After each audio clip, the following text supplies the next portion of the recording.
In April of this year, I posted a video of the 10 worst tool purchases that I've made in my 5 years as a woodworker. And while this video took off and has garnered over 110,000 views at this point with a lot of comments, some constructive, some not constructive, but one of the tools that made this list garnered the most attention. And that is a tool that has now found its way back into my heart and is part of my repertoire of tools that I use on a regular basis. And that is the Jigsaw. This made my list of the 10 worst tool purchases, partly because I bought a relatively expensive Jigsaw. It was the DeWalt 20 volt XR DCS334. And frankly, this collected dust. I had a lot of other tools that could seemingly do the job. And frankly, at that time, I was not cutting many curves.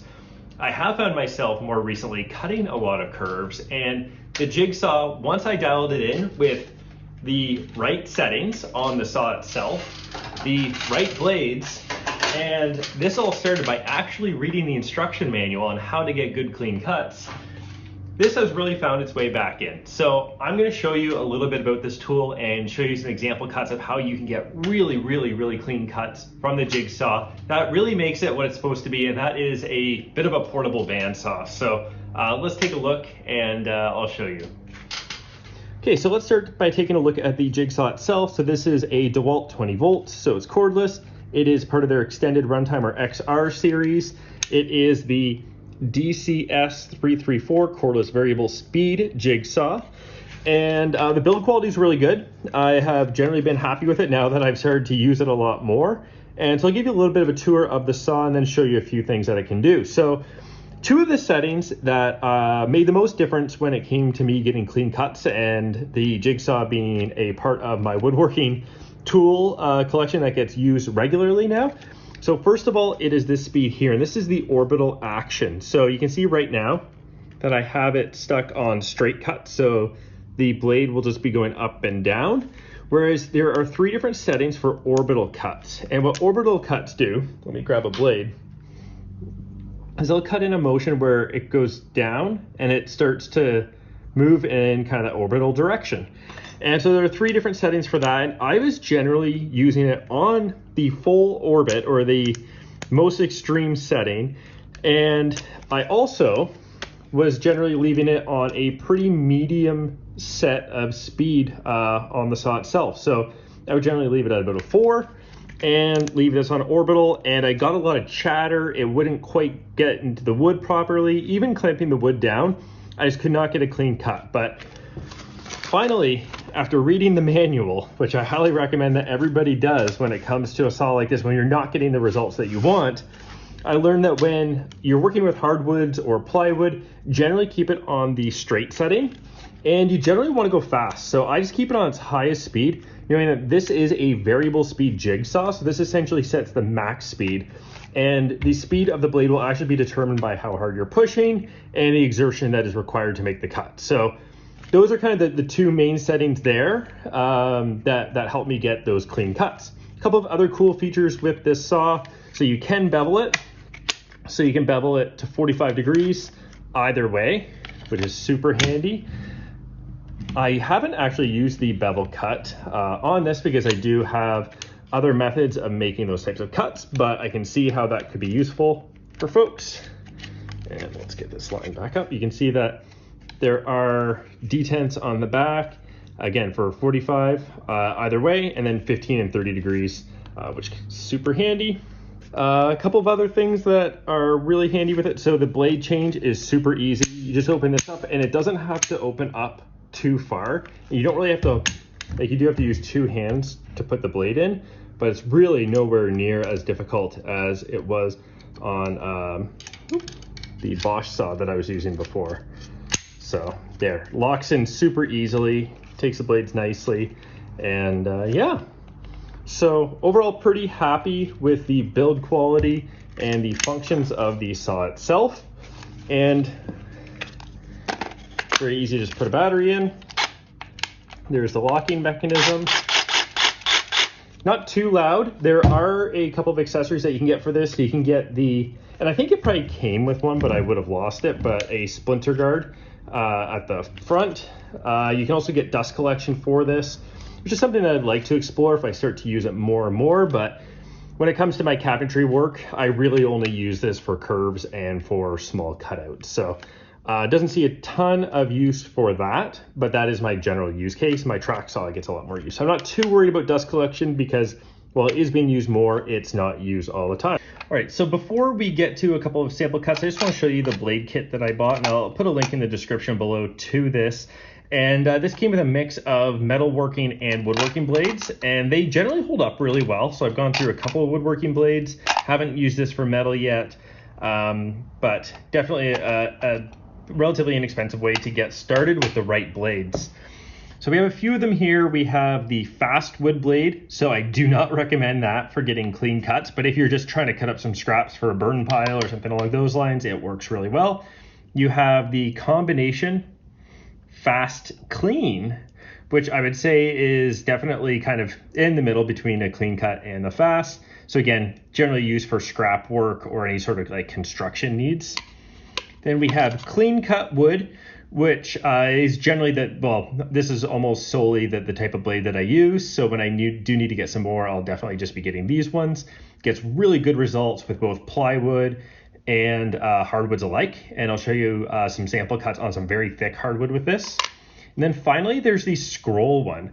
So this is the scrolling blade for wood.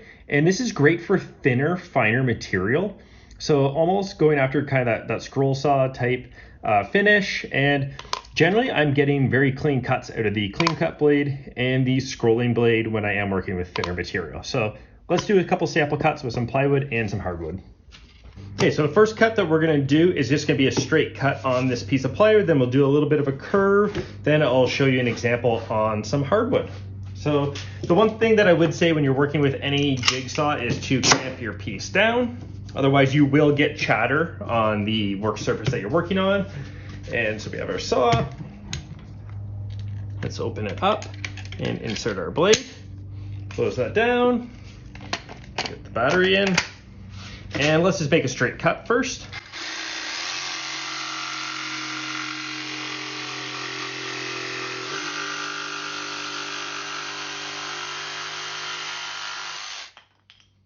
You'll see that is a very clean cut. We'll take a closer look at that in just a few moments. You did hear the variable speed kick in a little bit there. And really for such a clean cut, that was pretty quick. So now let's say that we want to do a curve. And I am by no means the most stable hand when it comes to curved cuts. So I can't guarantee I'll follow the line perfectly, but let's see.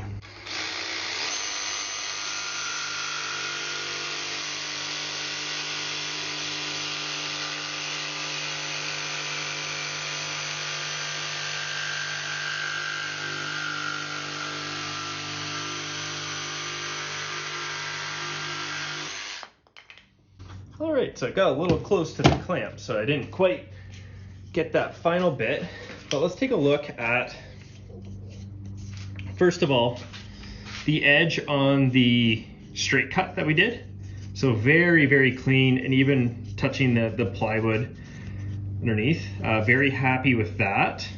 And the curve itself, so there's a few fuzzies on here that can easily be knocked down with a sanding block. And generally very, very clean. And just with a little bit of sanding on the disc sander or spindle sander, you're gonna get super, super clean results. So this does work really well with plywood, and that's generally what I use the Jigsaw for. But how does it do with 1 3/4 inch walnut?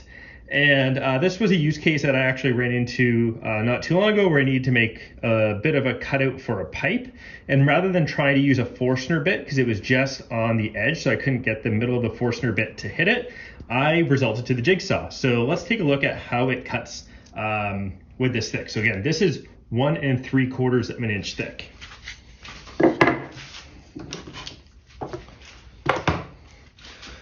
So just like before, we are going to clamp our piece down.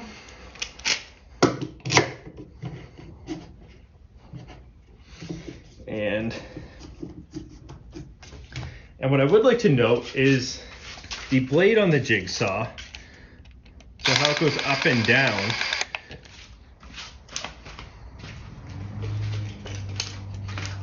So what I would like to note is the blade on the jigsaw goes up and down, and at its longest length it's just about 2 inches. So you can essentially cut a 2-inch piece of wood with this saw blade, or with this jigsaw blade, as long as you're going slow enough that it's getting that clean cut. So let's do a straight cut on this, again, 1 3/4 inch walnut.